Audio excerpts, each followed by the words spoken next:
first. How's this? Sounds good. Okay. Sounds good. All right. I'm recording now. Very good. And let me put my phone on Do Not Disturb. Me too.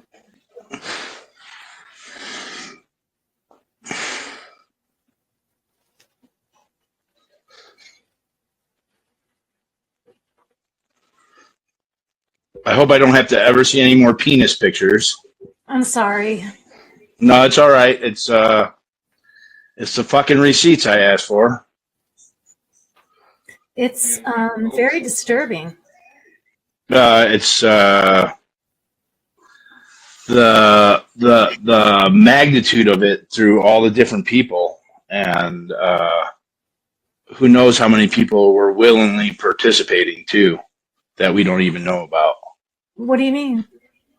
Like, there's, for everyone who's come out, there's got to be twice as many people who have it. I know. But that doesn't mean they willingly participated. No. I mean, I'm sure there are some people who are willingly participating, though. Well, his girlfriend is, obviously. Yeah, and yeah, they're. I know that Korn was participating with it. Well, do you know that? Well, she was doing it like they've been trying to. Saul Goodman's been trying to blackmail her with her husband. What does he have? I guess she was doing some type of sexting with him. Yeah, I knew that. I never said Yeah. that to anyone, but Yeah. does she know? Do you know? Yeah,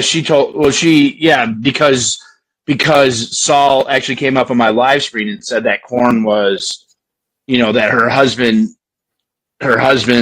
needs to know or find out. Nance Drew was trying to blackmail Korn with that information. What a piece of shit that bitch is. I'm not surprised. I know. No, she's a total piece of shit, and I felt good just calling her out, and she was blackmailing Korn because we were exposing her lies about the court shit. Basically, blackmailing her for what? For saying that she was going to tell the community and her husband that she was sexting with Louis. Right, but what does she want in exchange for being quiet? That she's not going to put that out into the community. I understand that. Blackmail requires that you're extorting something from someone. What does she want? She wanted Korn not to say anything about the court stuff and talk about Nance Drew's court stuff. Yeah, that doesn't surprise me at all. Nope. And then Saul Goodman was also, he's been saying it, and yeah, so it's just been a fucking shit show. And I tried to address it the most I can. I'm not, that's why you don't, it's just a fucking, it's a tough situation all across the board. So, and I'm not sure if I'm not sure where her stance is with Louis either. I don't know if he was trying to blackmail her too. Or what that whole story was. He would. He said a couple things to me, like if you, Nancy Drew tried to pull some shit like that with me. I forgot. Okay, this is what happened. When I was going to go live and we, didn't let her on, she said, Lou sent me something that I guess I'm just going to have to give to Pearl too. And I said, you've got nothing. I said, send anything you want. And it was the thing I said about, I might, even if I did find you attractive, this is still very self-destructive. Yeah. Like you're going to blackmail me with that, you greasy bitch. Yeah. No. Well, no, she's.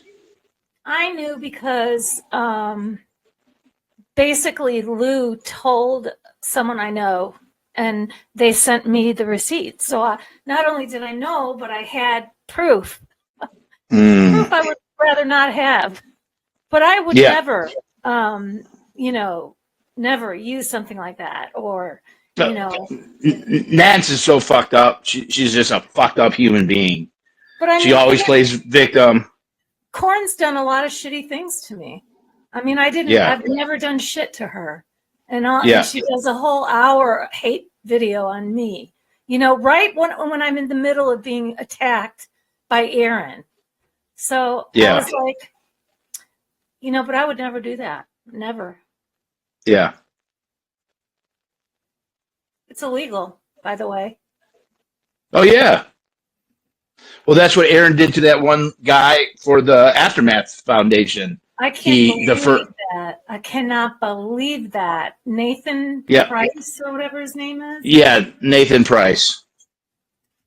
Yeah, but that alone is enough to be like, this guy's a big piece of shit. And anyone supporting him.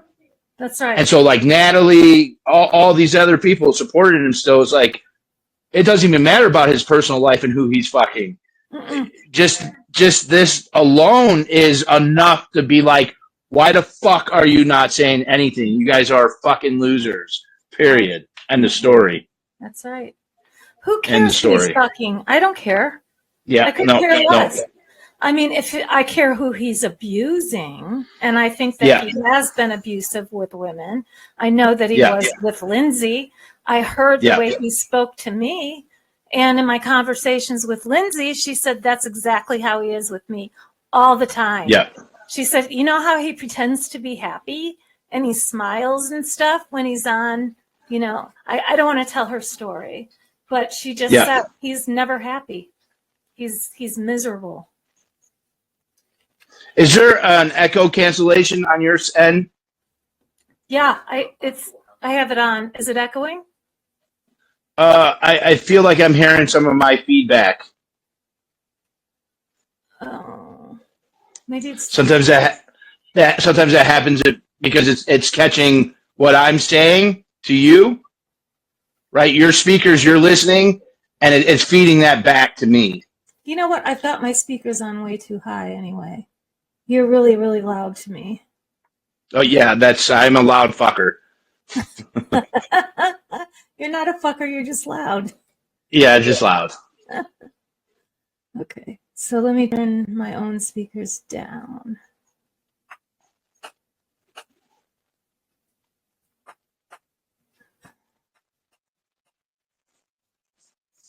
Monty, what you doing?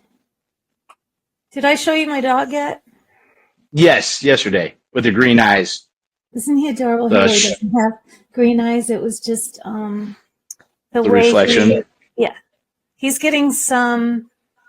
What do you call those things in your eyes? Not glaucoma. But cataract. Yeah. Cataract or whatever. Yeah, because he's older. Yeah. Getting a little older now. He's about 7. We don't know for sure, but he's about 7 years old. Aww. So I decided that I talked too much yesterday, and I'm just going to let you ask me questions. No, I think you did a really good job. And like I said, I was going through this morning and a little bit last night. I went through Tootie's thing and was picking stuff out and seeing how I was going to clip it in. Let's talk. I really like her. I have a lot of respect for her because she was one of the very few people when all of us were still liking Aaron. She was calling our attention to some things that we should have been paying attention to. Yeah, we all, all of us were fooled at one time or the other. So I think there's a critical mass now of people who realize who Aaron is, that he's a predator, and he's got other predators that he's allowed into the community too, which is the worst thing for Scientology. Right. So, okay, so we talked about the phone call with him. We talked about, let's talk about, all right, so I'm going to cut out all this before, and then we're just going to start now. Is that okay? Yeah. Because I don't want any of that corn stuff on there. Oh my Um, God.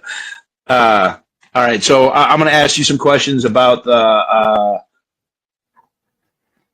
Okay. I'll just start with a question. You just give me. You ready?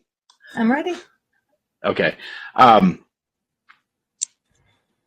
can you tell me about why you ended up stepping away from protesting Scientology? Was there one event, or was there a series of events that happened that made you decide that it was no longer a safe place for you? Wasn't necessary. No, it didn't feel unsafe to me. It felt unsafe for other people to me, but I wasn't Mm. scared.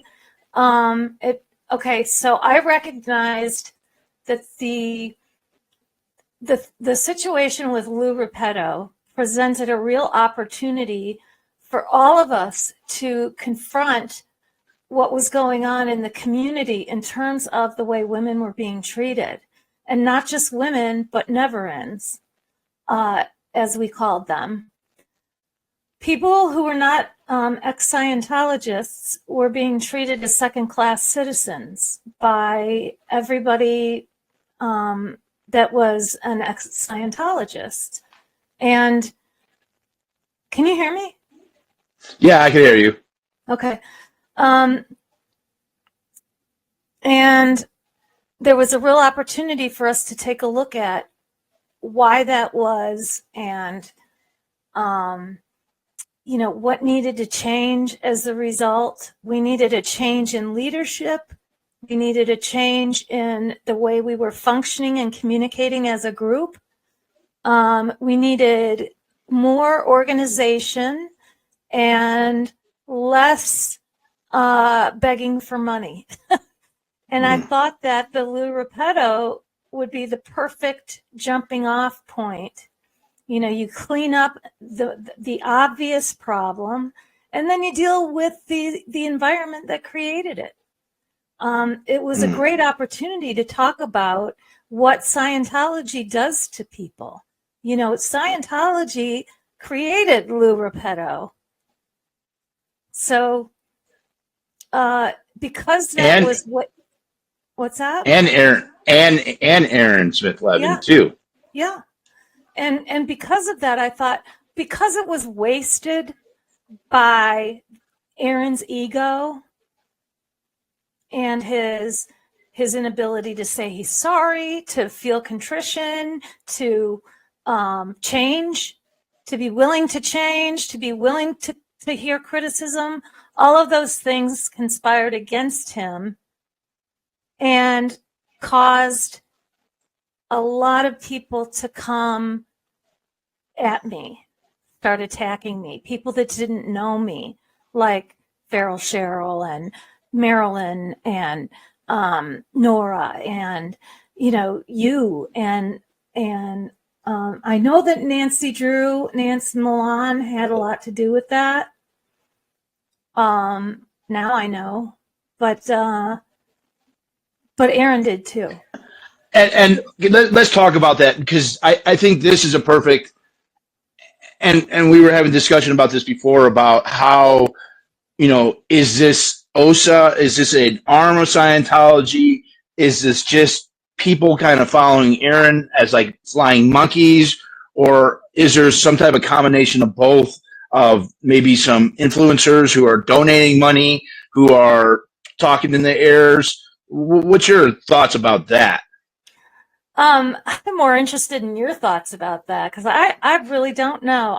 That's what I would like to know. I don't have a firm feeling one way or another about if, for example, some of the people that come in and start. Aaron accused me of being OSA. Aaron Oh, said that he didn't trust my motives or intentions because I came forward to talk about sexual assault by an anti-Scientologist who was pretending to be a protester. So what did you gain from coming forward? Nothing. What did you lose? My channel, my audience, some friendships. I guess what I gained is, in the end, it's knowing who I am and acting accordingly, no matter what, in the face of whatever. I know that I always stand up for the underdog, and I always try very hard to do what's right. And I don't always succeed, but I try really hard. And so at the end of the day, I can say I know who I am. That's beautiful. It was difficult. It was a very difficult year this year for me. And all I did was leave my house to go help a kid deal with the cops. Yeah. And I think that it could be a combination of all three, that it's Aaron is being manipulative to a bunch of people. We have like Nance Drew, who was involved in like dead agenting me. And I don't know if somehow she's being influenced by mods. Yumi discussed Ellie yesterday for a little bit, who was a mod for you. It was a mod for Nance Drew, was a mod for a whole assortment of Pearl Snappy, Selfless, Rib Guy, PJ Becky. All of them all had this same mod, and that mod seemed to be trying to influence by talking on the telephone for numerous hours a day, and trying to kind of influence what was being done and said on your channel. Is that a correct assessment? Banning certain people from the chat. And what kind of people was she banning? Do you know? Like, was there a specific type, or was there no kind of? It was just random. She didn't do that to me. It was other people that I've talked to that she did that to. Okay. That's their story to tell. But you've talked about that, right, with Leslie and Selfless? Yes. I know that. I just like seeing it. It's funny how many people were affected and where that person was in, and with Nance Drew, they weren't acting alone, and I don't know if they were even acting together as a group. More so that they had a group think, and that group think was pushing a narrative, and it might not have been done purposely or together. And Aaron contributed to that. I got a message. Now, people know about this now because Korn has talked about it, I guess publicly. But I was getting messages from someone who said that that the people in Chicago were basically trying to take me out of the game. They didn't want me there anymore. I was still the biggest channel in Chicago. I don't know why. I really don't care.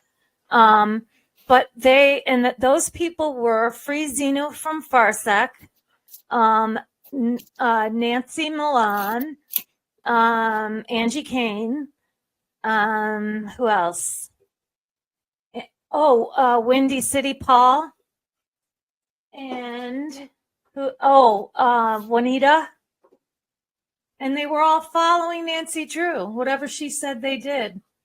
And Veta, who was somebody who was wonderful, who didn't stream, never asked for money, just showed up and with a sign regularly, and was such a quiet, wonderful person to protest with. And, they did the same thing to her. So there were some just, I don't know, again, the question is, are they just nasty? I never met nasty people like this. I've never met people this nasty. And so Windy City and them, they were being nasty, or they were being influenced by Nance and being nasty? I don't know for sure. Yeah. I mean, how? I don't know. And I don't care. You don't care. And can you be a little more descriptive, a little more specific on how they were being nasty? Yeah, I filmed it. I would film it.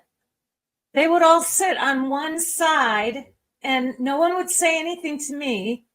And they would stand around laughing and all together. Nobody would come near me or say hello to. It was just like being on an elementary school playground when there's one odd person out. It was exactly. I filmed it. It's great. I was laughing so hard the day I did it. Yeah, I mean, Joe was there. Joe Cool was there that day, and he was a like, First Amendment auditor.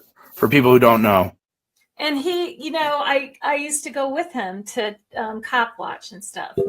And he was like, what in the hell is going on here?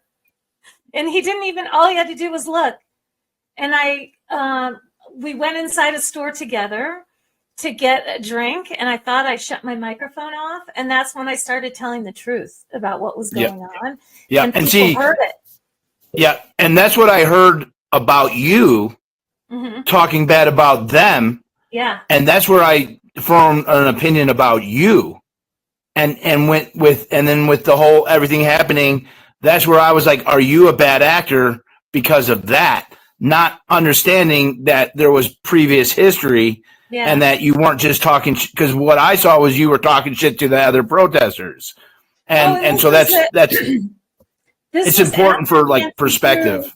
This was after Nancy Drew wrote me this long letter about how I should really consider what's wrong with me. I gave you a copy of it today.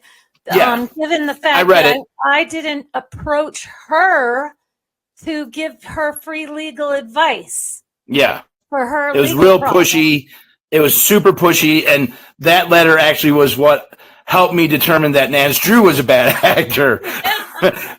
And so I think that's good, because I think everyone needs to see how quickly division could happen. And my next question would be, would you be able to have forgiveness for them if a lot of that was influenced by Nance and the false narrative that Nance was saying? It doesn't. No, I don't think you can blame other people for your own bad behavior. So can I have forgiveness? Absolutely.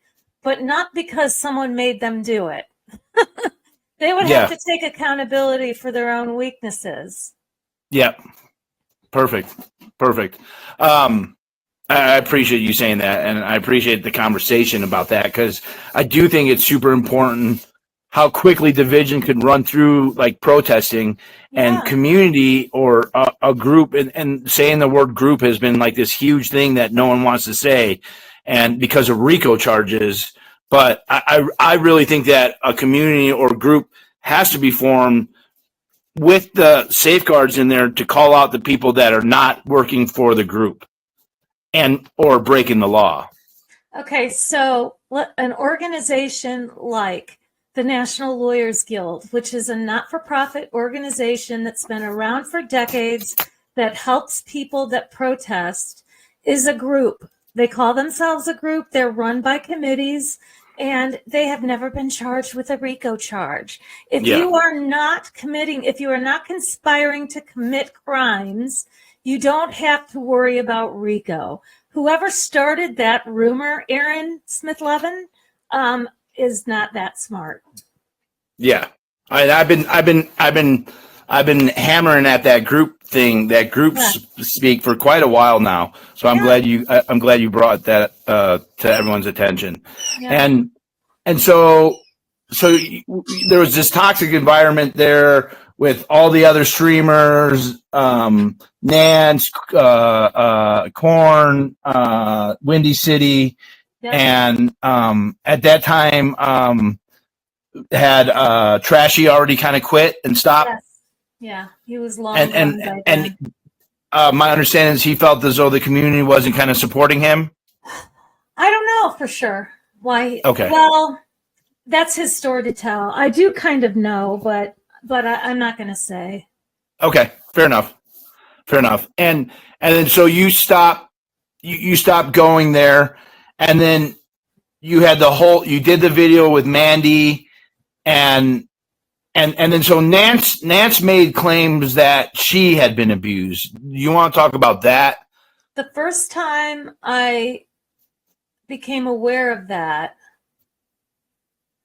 was right before we went live that day. And it was so like, it had been such a whirlwind the 4 days before that, between people trying to get me to do it on, to talk on their channels, and other people not wanting me to talk at all. And the most pressure was coming from the fact that some people had been really, really traumatized and hurt. And I wanted to make sure that they were fully protected, and that we were careful with their stories, with their experiences.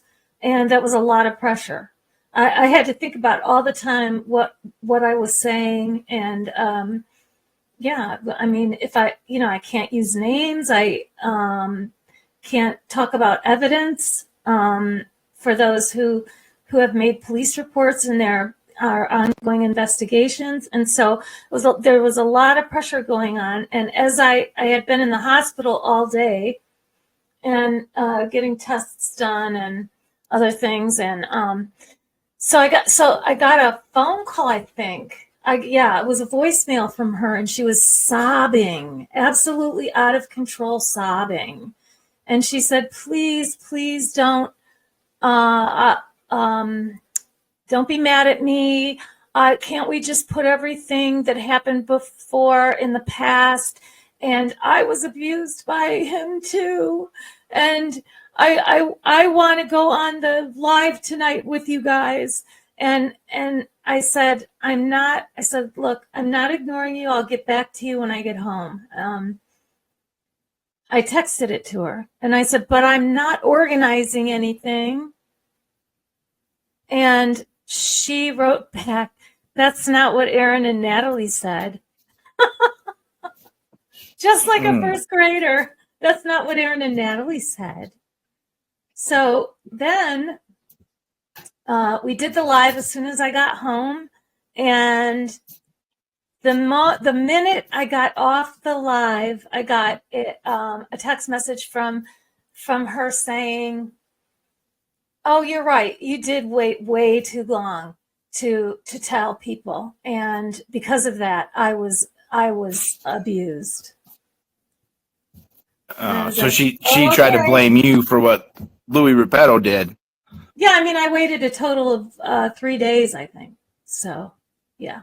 And then you also said that she had sent you, and you don't have to answer this if you don't want, that she had sent you some type of kind of like, I'm going to show you this video, or I'm going to put this video out. You want to explain a little bit about that? Oh, yeah. Okay. Pearl Snappy was collecting some of the evidence in order to maintain the metadata and maintain the integrity of the evidence for legal purposes. And she knew how to do that. And so, listen, we wanted to get rid of that shit. We wanted that stuff out of our lives. Honestly, the person that was raped was so traumatized by having to hang on to the stuff he gave her, that sent her, that she just wanted to get rid of it. And so it was a perfect situation. Pearl would take it and we could just delete it. And Nancy said something like, if you're going to ignore me, then I'm going to, I guess I'll just have to, I wish I still had this email. This is one of the ones I don't have, but she said, I guess I'm just going to have to tell everyone, I'll tell Leslie and just let everybody know what stuff about you that Lou gave me. Yeah. Yeah, that's what she said. Stuff about you that Lou gave me. It's so fucked up. Yeah. And I was like, what? Do your worst. Do what you got to do. It's so disgusting that in that situation, knowing what's going on, to do that. And then, so what are some of the specifics? I want to talk about some of the dead, because I want to call it dead agenting or bullying. It's one of the two. What was like Feral Cheryl doing or saying, because we're talking about Aaron knew this information and then tried to make you out to be Osa. And so the people that he sent after you, what were they specifically saying, or what were they trying to frame the narrative of who you are? Go back and look at his the really vicious things that he said about me in his streams and his live streams. Look at the comments. He was making comments too, you guys. Look at the stuff he pinned to the top of his comments. He had, his narrative was that no one, I was on a witch hunt. Well, he said with hunt. So in this with hunt, even though, the funny thing is I withheld in my with hunt his name until after I was done, until I left my channel. I withheld his name because I was trying to do the right thing. And it was really hard at that time to decide what was right and what was wrong about certain things. You were trying to withhold Louis Repetto's name. No, I withheld Aaron's name. Oh, okay. Okay. People and people in my chat were asked, not my chat, but in my audience, people were commenting and saying, you've made allusions to somebody who said that their audience didn't care about this. And I would really like to know who that is so I can unsub. I think we deserve to know who that is. Yeah. And the first time I went live and talked about it being Lou Repetto, I didn't mention Aaron's name. I mean, I don't think so. I did a members live once where I cried and talked about the telephone conversation we had. I've seen that one. Yeah. I've seen that one. And in that, because I think that's I was still questioning you, but I also was questioning Aaron, because in my head it was, well, I'm not sure about all of this, the allegations, but I'm hearing Aaron say that he believed the anonymous call that Louis Repetto did rape somebody or had done SA'd him, and then he didn't go forward and try to warn the community. Right. He told me repeatedly on the phone that he believed all of us. He 1000% is what he said, believed us. But he said, I'm not, I'm not going to talk about it. And Miriam put out a post in regards to this. That's Miriam, the Dark Arts? Miriam, is that correct? Yeah. And what was her post about in regards to this whole situation going on? He wrote in at least two separate comments to his own videos that he first told me he told everyone. We all know that, right? That he told everyone. And I pressed him on that. Who is everyone? Oh, like the streamers. Well, what streamers? Because you didn't tell me, and I'm a streamer. Oh, yeah, well, people that come out here, or people that, I don't know, everyone. And I said, name a person, one person. And he said, Miriam Francis. And it turns out that he's admitted she's the only one he told. And so he said in these comments, I told Miriam Francis.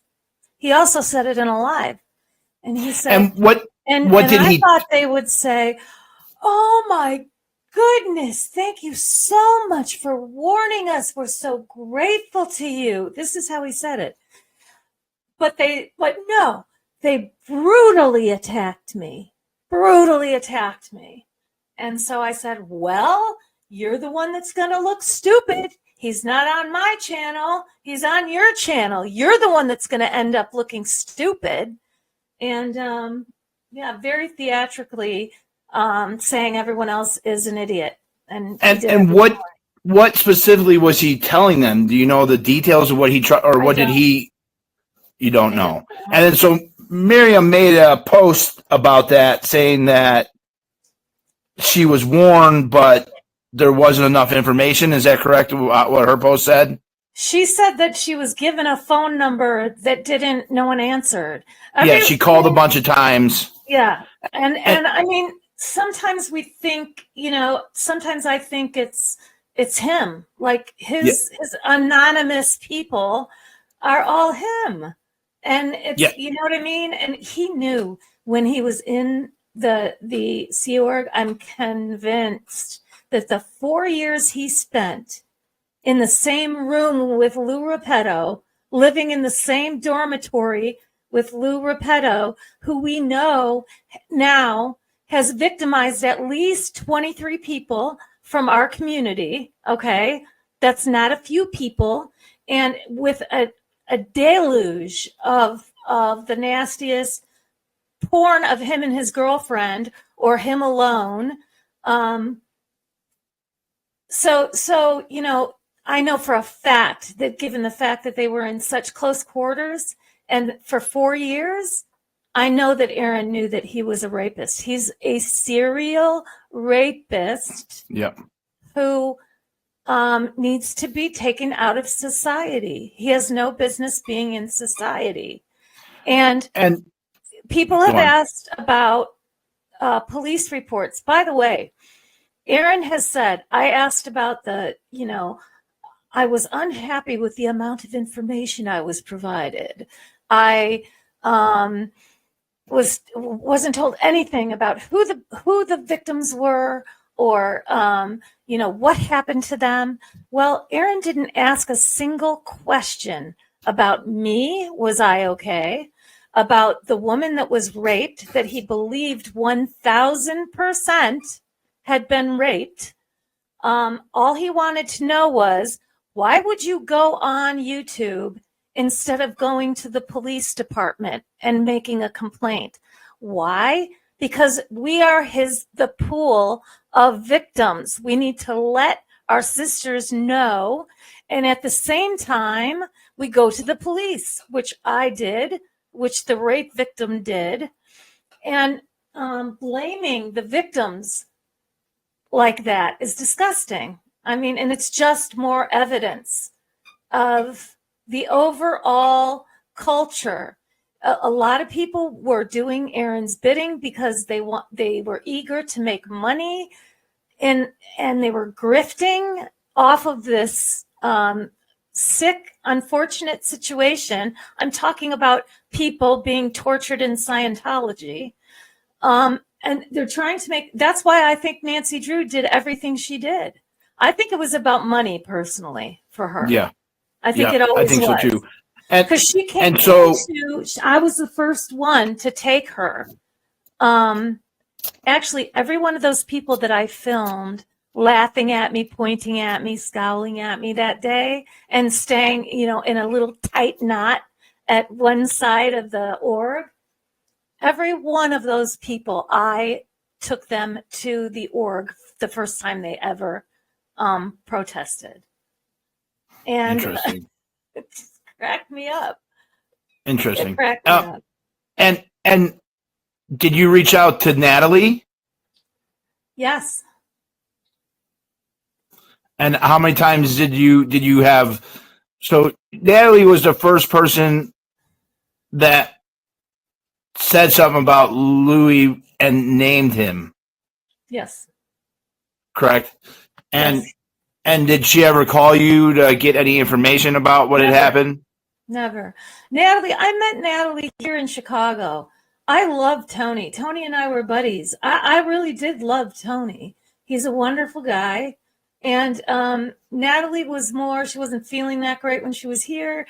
And she had asked me to set up some interviews of some of the kids that were in the that lived in the dorms next door to the Ideal Org. And so I did. And she ended up not talking to them. They came down and everything. And she didn't interview any of them. She, it's not that she ignored them. She was like, oh, hi, nice to meet you. She didn't interview anybody. She'd asked me to set all that up, and I did. No. So I thought that was a little weird. They were really late getting there. Now, she was not feeling well. And at the time I believed that, and I,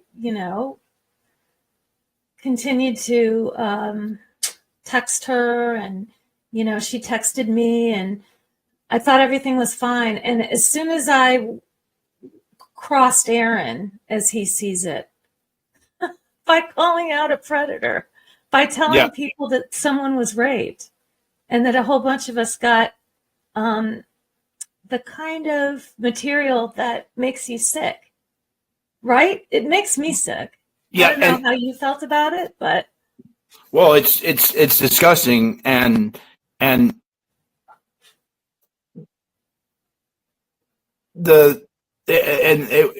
of it was unclear of who had actually been violated and what some of the allegations were.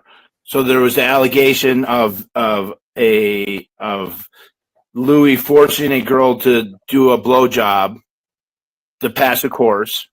yeah, And that came from Aaron. yes, That information came from Aaron, so he knew that. yeah, And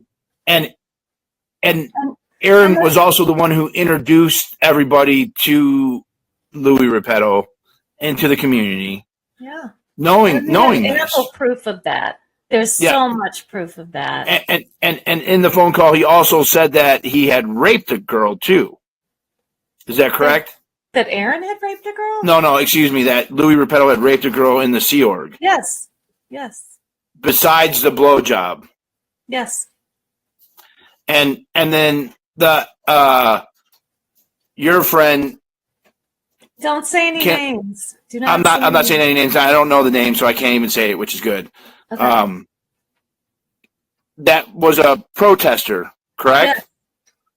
Yeah. Can we do a little more detail on what it like? Were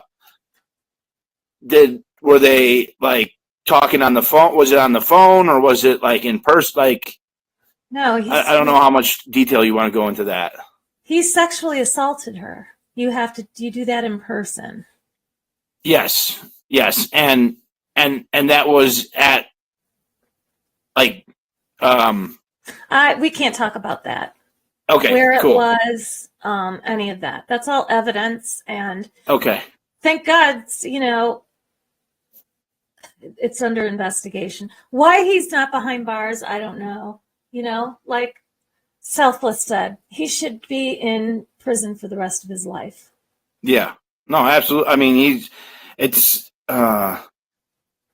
crazy that he's out just in a regular community, but even more crazy that he's in a community where people have had all sorts of trauma and sexual assaults and raised in a cult, and then you add this to the whole equation, and these big content creators don't want to touch it with a 1,000-foot pole, even though their influence that they had other channels was what allowed him to come into the community and prey on the community. Yeah. And again, let me say this again, because I strongly believe that it was an opportunity to show what Scientology does to people, how people get turned into emotionless, sometimes sadistic, manipulative, controlling people.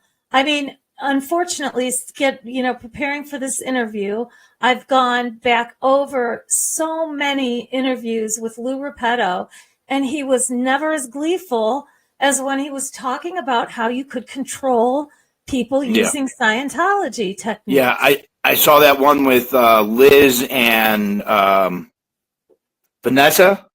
Yeah. And how he talked about the auditing session and how he was able to control people and tell them what reality was. He used to brag about that to me all the time. Yeah. I can control people. Do you see me control people when I'm out there protesting? I control those Scientologists. They don't even know it. I mean, yeah, that was like a big point of pride for him. And we could have had a conversation about that. How does a person come back from that? You know, how Yeah. does a person heal from that? Just some really worthwhile conversations that had nothing to do with, Tom Cruise or, I don't know, any of that. It was actually could have been a meaningful conversation. Yeah. Well, the very dirty aspects of Scientology, Right. and how it could be used to control and manipulate within the community and outside of the community, outside of Scientology. Yeah, and the early sexualization of children through auditing training, all of these problematic practices that cause things like serial rapists. I firmly believe that, and I Yeah. believe that we really lost an opportunity to listen to some people, to learn some things, and to shake some things up. I I think the opportunity is still here. I think what this conversation is a good opportunity to have that conversation. I It's hope like so. 6 months.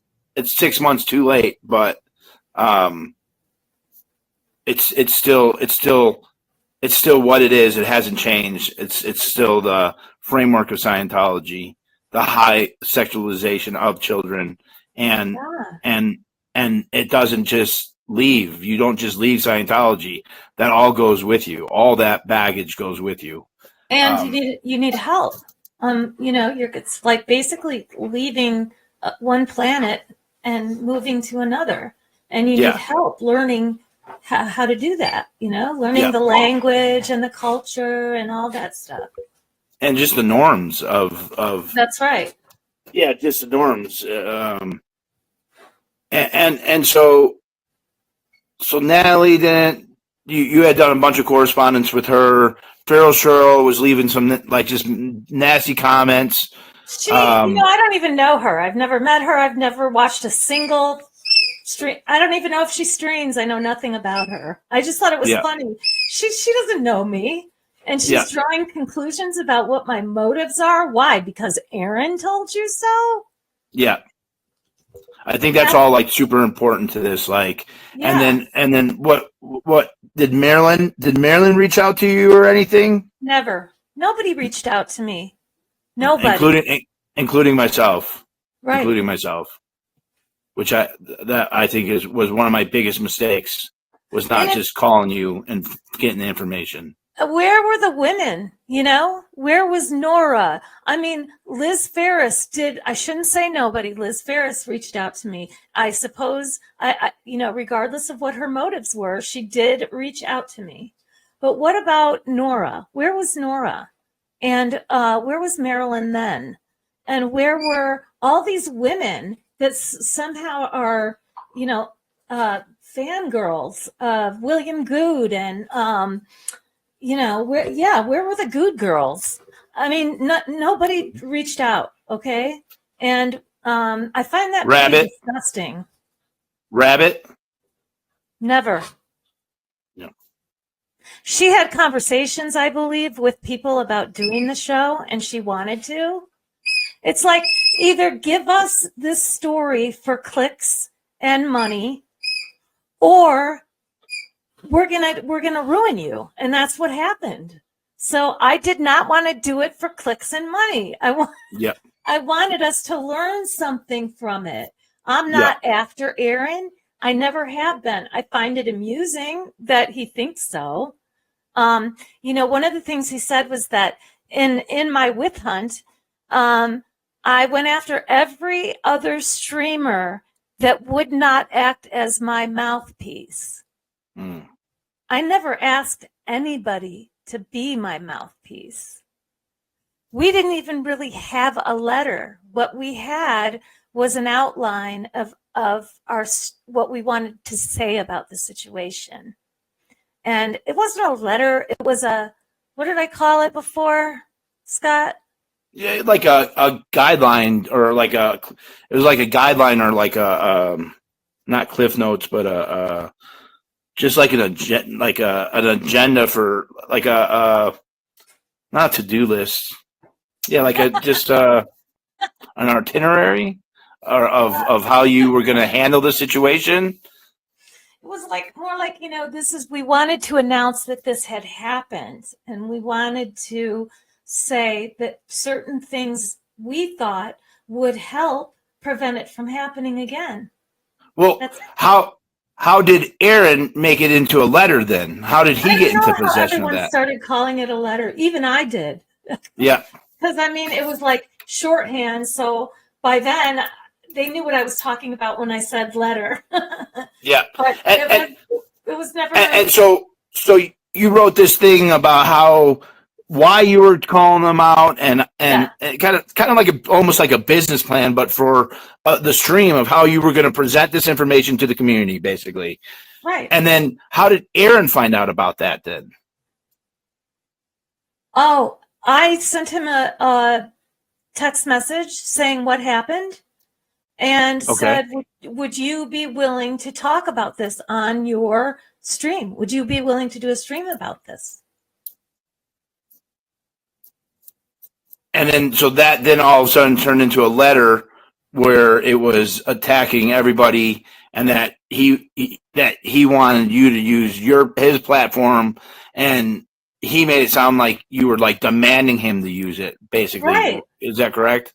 I see these comments, where like when he said, I won't be anybody's propaganda tool. And what propaganda exactly?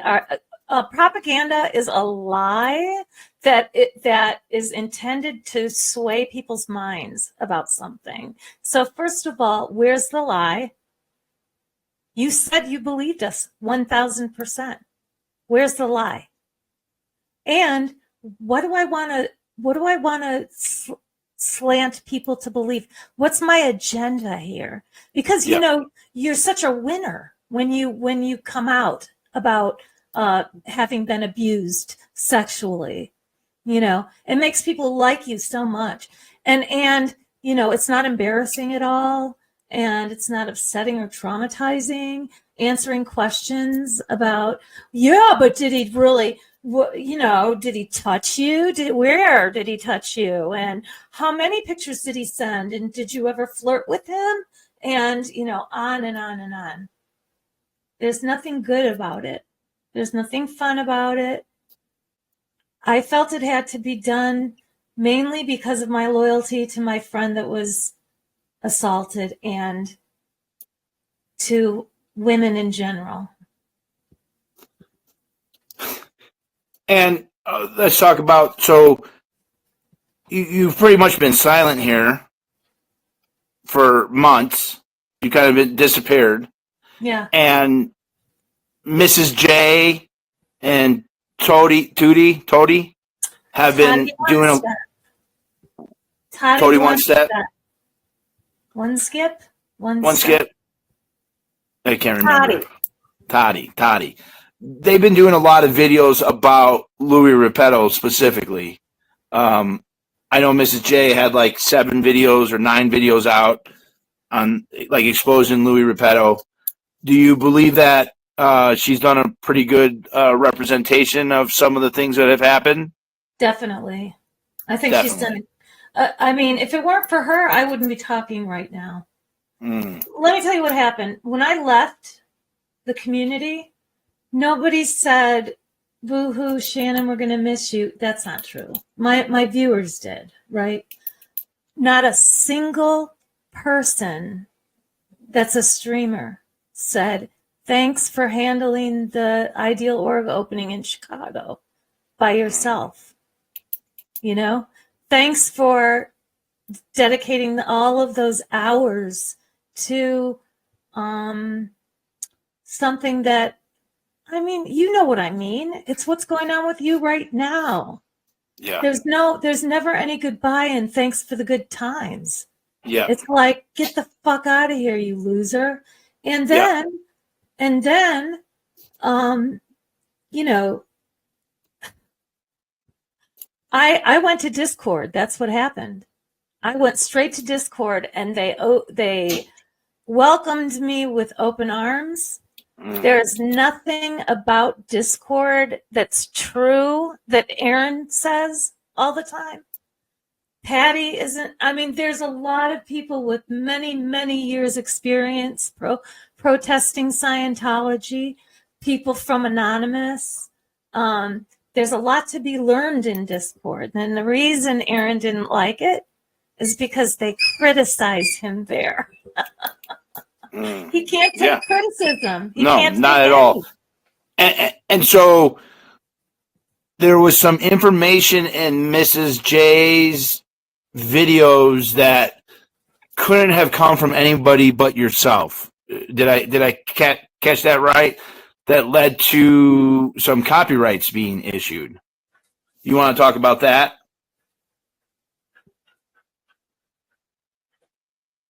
Did I hear it wrong? I'm not sure what you're talking about. Well, okay, you got a couple copyright strikes by Aaron on your channel. Okay, my copyright strikes are from videos that have been out for a year, so almost a year.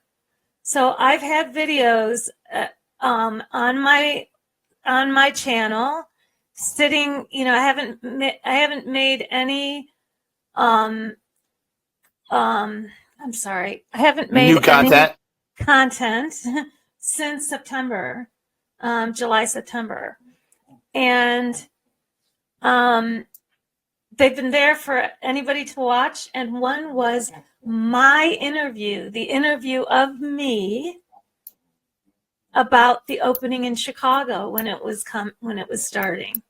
Aaron asked me to if he could interview me. Yeah, and I was brand new.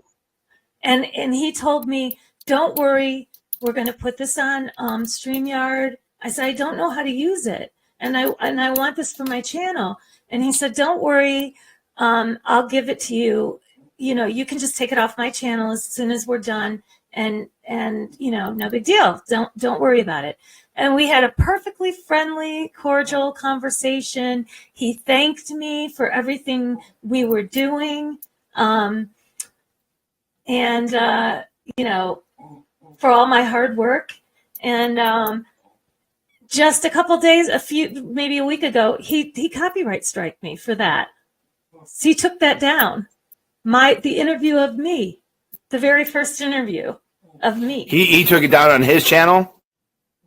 Oh, and then copyrighted you? On his channel probably long ago. Yeah. But he just took it down on mine. He copyright striked me and to take it down. And of course I'm fighting it. I mean, it's ridiculous. And so was it just one video or two videos? There were two. He copyright striked me twice. I have never had a single strike. And all the time I don't do things that are strike worthy. Yeah. And so the first one was the interview with you and him. What was the second video about? I'm not even sure. It's about I can't remember. It was just it about Louis or? Oh, it was about okay. It was the day of the opening. Oh my God, I totally forgot about that. Okay, so the day March 3rd was the day of the Chicago opening. And on that day, Aaron was talking to different people and like streaming with us, Leah and me and other people there. And I was mainly getting beaten up, so he had to bounce, you know, from me to other people. And I had a lot of cameras on me and a lot of cops following me, and so that day when all that was over, he did a video and was like saying what an absolute shit show it was. And at the end of it, a person said, "Hey, I live in St. Louis. Do you know anybody in St. Louis that protests at the org? I want to protest, but I don't want to do it by myself." And this is when all the protesting was brand new. Like all you had to do was go there with a camera. That's all. And the Scientologists were going nuts. Closing the shades, shutting the doors, all you had to do was show up with the camera and they were gone for the day. So it was beautiful. And and his answer to the question was, oh, let me see. Yeah, I know somebody in St. Louis. Lou Repetto. Lou, are you still in the chat? Yeah, there he is. Lou Repetto's in St. Louis. Get together with him. And it turned out that the person, the super chat that asked the question about who's protesting in St. Louis was the rape victim. That's crazy. And so how did he copyright your stream, though? I had that clip. Oh, you had that clip put up? Yeah, just the clip. Just the clip of him talking. You had it as a short? You had it as a short? I can't remember. I don't know. I just stuck it up there because I'm not making... I don't know. I don't remember. Yeah. No, that's okay. It's okay. Because I think that detail is very important. It was the clip of him introducing Louis Repetto to St. Louis, that he was protesting in St. Louis, and he copyright struck that one on your channel, and he just did that last week or 2 weeks ago. Yeah, I've never had a strike. And it's been up there for almost a year. I mean, that's what cracks me up about it. This is how much he wants you not to know what he says. Yeah. And how much he wants. Yeah. He's not afraid of what other people say. He's afraid of what comes out of his own mouth. Yeah. And he doesn't want you to hear it. And do you think that because of Mrs. J's videos that he did she use that clip? Maybe. I don't know. There's so many. It's just weird that he's just doing it now. Oh yeah, it's because there's more and more attention on this again because of Mrs. J. Mainly. Yeah. I mean, I think so. I don't watch streamers anymore. I do work, anti-Scientology work that has nothing to do with YouTube. And so I don't have to watch any of it. And so I'm not sure, but I mean, my supposition is that it was mainly because of Mrs. J that it came back into the Spotlight. limelight. Yep. And I mean, do you agree with that? Yeah, no, I agree 100%. When you told me that, I was like, this just shows, it tends to prove that your story and your witness, like your testimony here is credible because of the actions of what Aaron's doing to try to get rid of the videos of him actually instead of just taking any type of accountability, he's going after his own things. And it's not like you're twisting the words. You literally just used his own words. Yeah. That's how much he doesn't want people to hear what he says. Yeah. Mm-hmm. I mean, really. So, the audiences, the streamers should take note of all of this. And really, we were all kind of sleeping on the job. But really, the audiences should know. This guy doesn't want you to know what he does at home, what he does out on the sidewalk in front of the pharmacy, what he does when he's drinking in a bar and trying to hit on a woman, what he does when he's on Facebook and when he's on Twitter threatening Lindsay. He doesn't want you to know anything about him. He wants you to think he's that smiling dome on his channel, and that's not him. And what message would you send to people who have been victims of Louis Repetto and or Aaron? What would be your message to them? Well, the Louis Repetto's victims go to the police. Go to the police. Whether you think they'll believe you or not, whether you have some issue with, feelings of guilt or, did I lead him on? I know that there are some that feel like that. It doesn't matter. Go to the police. Let the police and the state's attorneys determine whether it rises to the level of a crime. In Illinois, it does. What he did, just sending unsolicited pornography is called sexual abuse in Illinois, and it is a crime. So just go to the police, and if you need help, there are a bunch of women advocacy groups that will help you, and you can call me or email me, and I'll point you to one of those. So please just take care of yourself and go to the police, because he is not a person that should be out on the street.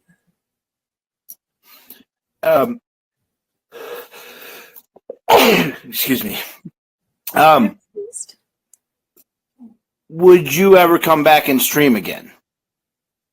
Yeah.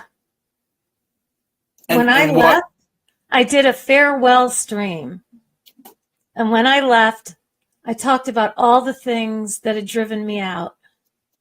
And I wanted to warn at least my audience of what had happened with now we all know Nancy Drew finances with her finances.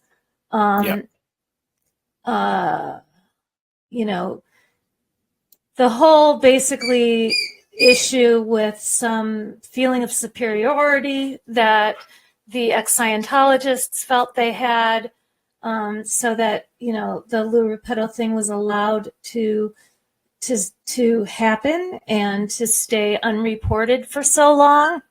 Because he was a second gen? Yeah, because, they're untouchable. They're the only ones who suffer. They make that very clear. There's suffering all over the place, guys. There are so many of us that are, that suffer from abuse. And we came to you to help you. So it seems to me that you should have a lot of appreciation for that. Some might. I don't know. None of them called me. No, none of them said, I hope you're doing okay. I mean, there were plenty of people and there are plenty of viewers that have, but not a single streamer. I hope you're okay. How are you doing? I have a mod that's been a champion for the victims since it happened. And that's how you and I got together. Yeah. Talking, because she bothered you, I think, until you finally called me. Yeah, I apologize to her because of all the situation, and that apology led to a conversation. There were some wishes during Christmas that led to an apology, and then a conversation, and then she really advocated for you. Yeah. And then I said, if Shannon doesn't hate me, if we could reach out and have communication, and I guess communication is a universal solvent. I guess it is. And some of us know how to do it even without Scientology techniques. I don't have to control you to communicate with you. Isn't that fantastic? It's very fantastic. And again, I really appreciate you allowing me the opportunity to have this interview, and because I was one of the people really questioning, and really I've learned a whole lot about this on how to handle a trauma situation. People talk about the trauma training and everything, and I was what I thought was just like these simple things were it was a lot more complex in my caveman brain. And so I appreciate you allowing me the opportunity to learn and adjust and now tell the story and hopefully get some justice. Hopefully. And to warn everybody about what's going on, what happened. Because he's still free. He's still free. Isn't that horrifying? Yeah. It's horrifying to me too. And the He's fact a predator. that there's a child that lives in his household, last I heard, lived in his household I just find that absolutely terrifying. And none of these channels who introduced him and put him out there have really said much about him at all. It's just been swept under the rug. And they've attacked you. Right. Well, aren't I worse than Lou Repetto? I mean, look at me. See, the thing is, I never hated you, and I don't hate Aaron either. I don't hate anyone. And I'm like the first person to forgive. The joke is that, I mean, this is why the mod that we have in common, the friend that we have in common, was such a champion, because even when I couldn't advocate anymore, she was, because she knows me. You know, you don't have to like me. You just have to be willing to, if you can't stand up and be willing to tell the truth and stand up against injustice, you need to step down. Yeah. Well, I'm going to let you, is there anything else you want to add to adding details? We could always add more if we need to, if you forget something you think that's important. Yeah, I think that, I've heard a lot about, why does anybody care about Aaron's sex life? Who cares? All that talk, right? Which was just so immature, like so many things. I mean, let's not forget about the big joke they all told. Aaron told me that the big joke at Natalie's house when everyone was there was Lou Repetto, that Lou Repetto was doing something to his girlfriend in a sex chair, and people thought it was funny, and so it was a big joke. And I said this in our live. I'm just remembering this, how upset I got about that, because I had just found out that my friend was sexually assaulted, and I was so angry about that. It's not funny. And, so yeah, you can have your own sex life. You can't abuse people. You can't, you need consent. But I don't care what Aaron does with his girl, as long as he's not abusing people. I don't care what he does. I could care less. But, why don't you afford the same principles, afford the same grace to others? How, like, for example, how are these people all of a sudden calling for Laura to come home? I mean, where is she going to go? I watched a little bit of Streets of a live he did where he said, I don't have people from this movement come to my house. You're not, I'm not here to make friends. So if you're calling for her to come home, where's she going to go? Sit on your porch? Camp out on your driveway? How do you go home to that? If you want to be left alone to see who you want to see and get your freak on, then mind your own business. It's none of your business. Beautiful. Beautiful. Well, thank you so much for standing up for the victims. I try to do the same, and I failed at this one, and thankfully you and your mod have been advocates the whole time. And this has been I appreciate amazingly both of you. cathartic for me, Scott. This has been just like I told you earlier, just having somebody listen to what happened from beginning to end, to have somebody listen is huge. I didn't realize what a relief that is. And I feel, you said, would I ever come back and be on YouTube? Is that what you asked me? Stream again? Yeah. Or protest? Which one? One or the other? Both? I don't think,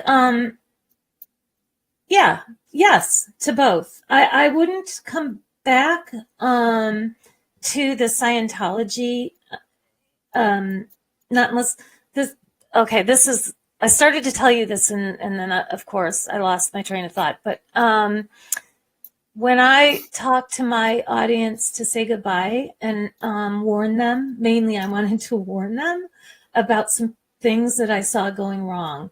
And that there were people that were trying to kill the Lou Repetto story, and they should stop giving money to Nancy Drew, and they should really think hard and, don't just give money because Scientology does awful things. Give money because the person you're giving it to is a good steward. And once, I said if certain people were gone, I would come back. And some of those people are gone. And some of them are on their way out. Yeah. And I thought, oh my God, am I going to have to come back? Well, I see the influencers are just that, influencers, and they are like leeches that they jump on each other. They use each other's coattails to not tell the truth or to skirt the truth and attack anybody who's kind of against them, and they do it as a group.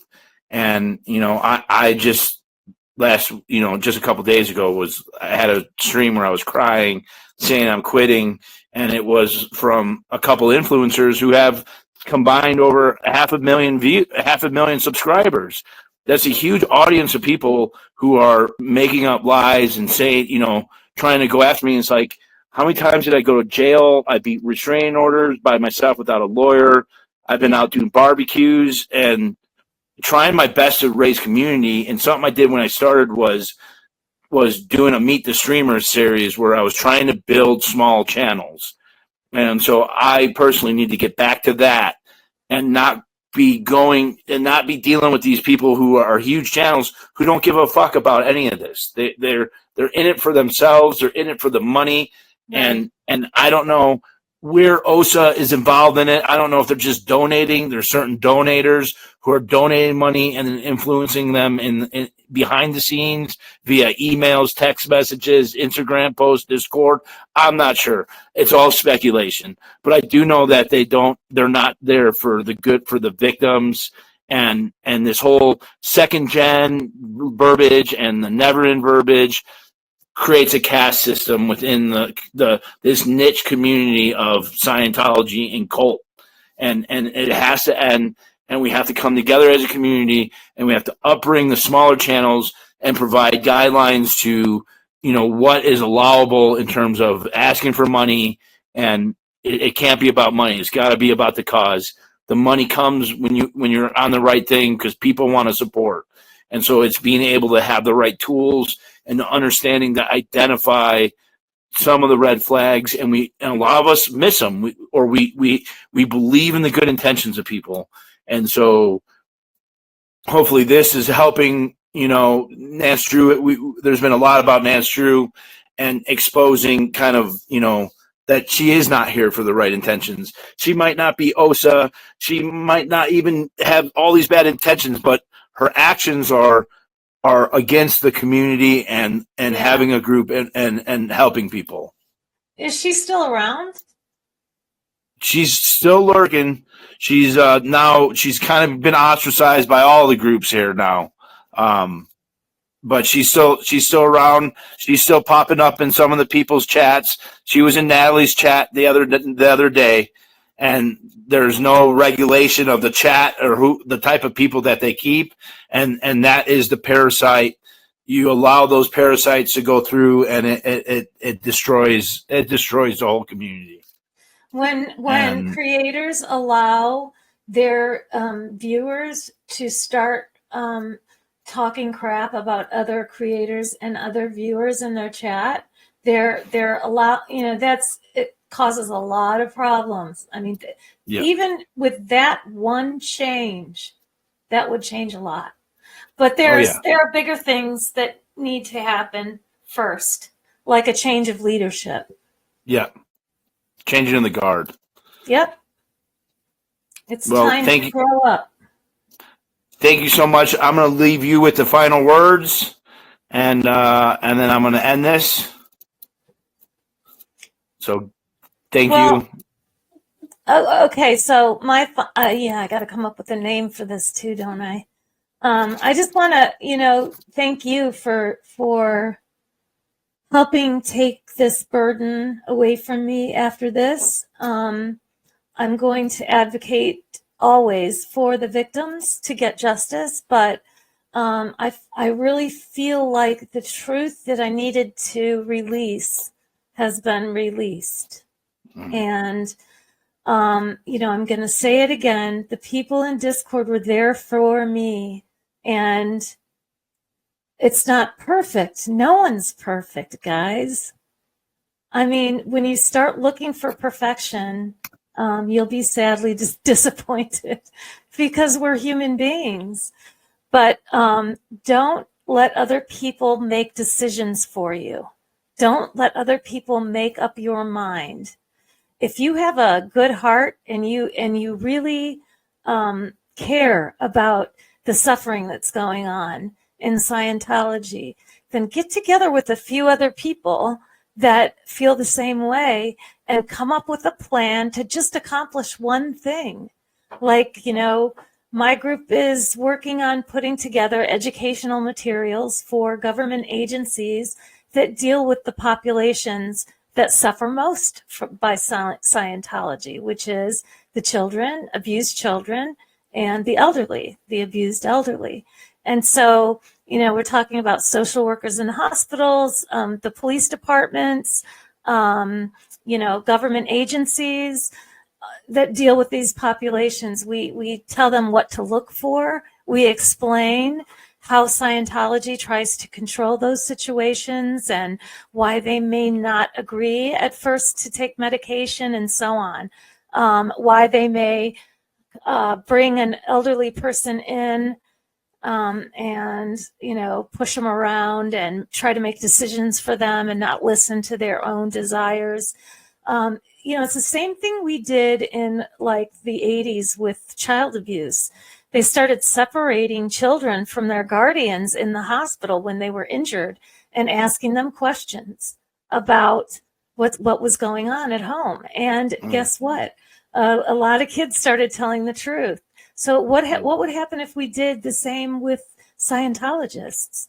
So we're doing this one little thing, and when we accomplish that, we'll do something else. So don't throw money at people on TV, on YouTube TV. Don't believe that any of the people you're looking at on YouTube are anything but human. Nobody's superhuman. We've all come through hard times in our lives and overcome a lot of disadvantages. That's not special. What's special is what you do with yourself once you get out, and how well do you really know yourself, and are you who you say you are? That's all really, really important. I know it sounds like a lot, but it's not. It's not a lot. Live by your principles. That's all. Does that make sense? Beautiful. All right. And thank you. Really, I feel so much better. Oh, you're welcome. And I also feel better, and I'm glad that we're moving forward. And I think this is going to help a lot of people. I think moving forward. I really hope so. Okay, bye everybody. Thank you. Bye. Thank you, chat.